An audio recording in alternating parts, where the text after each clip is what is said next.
Hi, everyone. Thank you for joining us. I'm here with Jeff Levering. He was the Sportscaster of the Year from Wisconsin. Thank you so much for joining us, Jeff. Thank you so much for having me, Annabelle. I was just wondering, what was it like to get to the point where you are now? Was it linear? Were there ups and downs? Can you kind of explain the process of becoming the sportscaster that you are today? Yes, I can certainly tell you there were lots of ups and downs, and it would take more than just a little 10-minute conversation to go through all of that. But yeah, no, there were lots of ups and downs. There were lots of doubts at points in my career, and a lot of job stability stuff that kind of comes with the territory at times. But I was very lucky to get to where I was at a very young age, and being in the major leagues as a broadcaster at 31 years old, and was extremely lucky to be where I was and to start the way that I started in the minor leagues at a very young age, and in Rancho Cucamonga in high class A for 3 years, and then 3 years in Springfield, Missouri, and a couple of years in Pawtucket, Rhode Island in AAA. And then to get to the big leagues, I've been very fortunate in my career and the stepping stones that I've been able to tackle all along the way. Did you know baseball? Did you always know baseball was where you wanted to be? I knew I always wanted to be involved with the sport. I always played the sport. I played in college, won a College World Series when I was a sophomore, and then my last at bat ever happened to be in the College World Series in 2005. So I always thought that I was going to be involved in the sport. Always wanted to play, but knew that I'd had more longevity on this side of things. But it all worked out. I knew baseball was the sport that I knew the best and that I had the most knowledge of. And I'm very fortunate to have had the opportunities to leap in and get to where I am because of how much I played. And what's your favorite part of your job day to day? What do you get the most satisfaction from? Everything about this job is amazing. Oh, And with what happened in 2020 and not having fans and trying to create your own enthusiasm and your own juice for games where people aren't necessarily there to enjoy it with you. You have this great appreciation for what you do, and no matter where I've been, whether I was a PA and a runner on the television side when I first began in my career, or doing stats for somebody else, or getting peanuts and drinks for somebody in the major leagues when I was, again, just a runner. I always tried to do it with a lot of enthusiasm, and I always took that deep breath whenever I got into the ballpark and appreciated where I was. And it might not have been a major league stadium. It could have been a minor league stadium. It could have been a ball game where there were 7 people attending. Like I've called a game in front of 7 people in Bakersfield. wow. It was a professional game.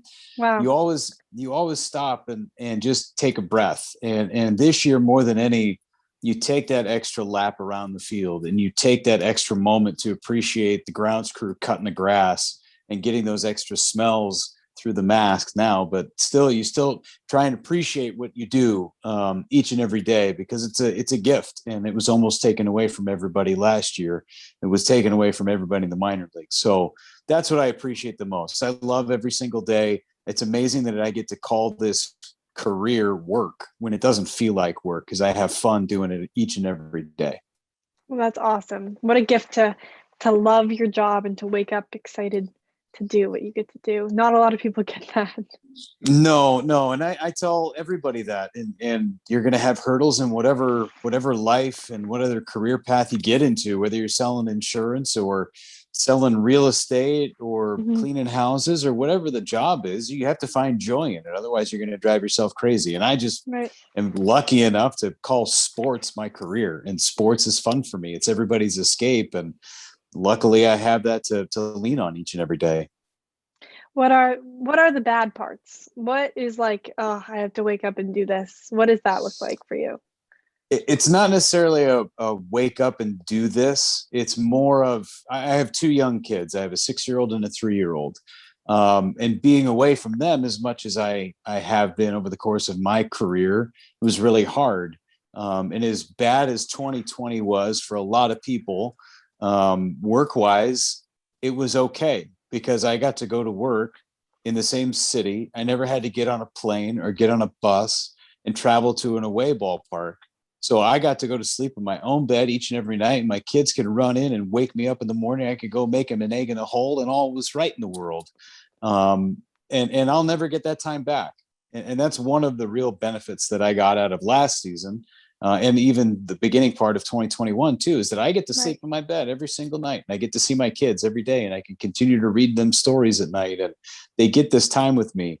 That's the one bummer about this job, is that you have to be away from your family in normal times, more than you normally would doing something else 9 to 5 and having weekends off. That's the one thing that I really regret.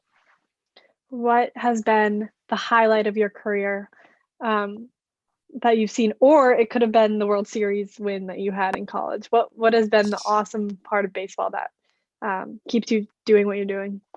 I mean, it was pretty great to win a College World Series as a player. Yeah. There's nothing like that. That was amazing. On the broadcast side, I've been very lucky to call championships in the minor leagues a couple of different times in two different organizations. Um, I get to work with a living legend, Bob Euchre, who's 87 years old, and the award in Wisconsin should basically be named after him, I would think, at this point. But the fact that I get to look at him every day and have conversations with him and be his friend, is super rewarding. That's been a dream. Meeting a guy like Vince Scully, or meeting John Miller in San Francisco, meeting some of these guys who I've looked up to over the course of my life, Mhm. and being contemporaries of them is really, really special. So I would say meeting those guys, working with you, has been a great highlight. Getting an opportunity to call a game number 7 in the NLCS a couple of years ago. Not a lot of people get that experience, and I was able to do that, and I felt like I did a pretty good job at it, and it was a lot of fun. I've never felt energy like that in a game 7, and I got to live that. And finally, is there anything that you're looking forward to? Do you have any future plans, future goals, or are you content with where you are? What does the future look like? I love where I am right now. I love It's my job. awesome. I love what I do.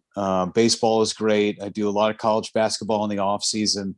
My ultimate goal is just to be the best version of myself that I can be. And I love the role that I'm in. Bouncing from radio to TV now this year has been a lot of fun and a nice challenge.